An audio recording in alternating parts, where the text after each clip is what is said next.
When most of us want to do a good deed, we donate to charity or maybe volunteer our time. Two local high school seniors, they're really going above and beyond. They're building a schoolhouse in Africa. Our Antoinette Antonio takes us to Tewksbury Memorial High for this week's A+.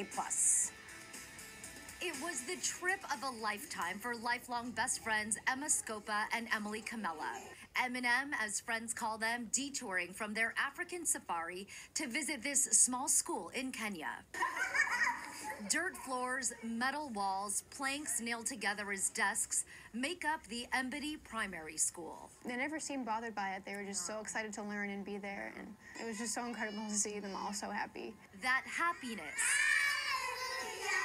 these smiles, something the Tewksbury High School seniors couldn't stop thinking about even after their visit was over. Our first thought when we got back onto the truck to leave was like, you know, we complained so much about having to come to school and having to do all this stuff, but they don't have anything, but they're so happy to be here. Even for just a few short years. Once kids reached grade 4, they're forced to drop out. So at that age, they'd be 11 and they can't get further education because there's not enough learning space for them.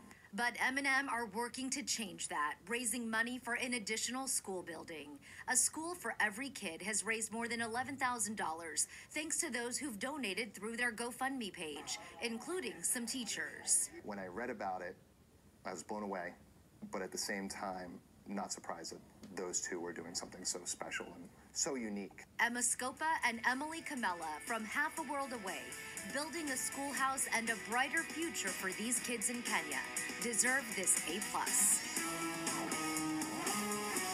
The money raised goes to the African Conservation Center for the new school building. And even though they have just about reached their goal, they plan to use any additional money raised for books, supplies, and new desks. Antoinette Antonio, WCVB, News Center 5. Perfect.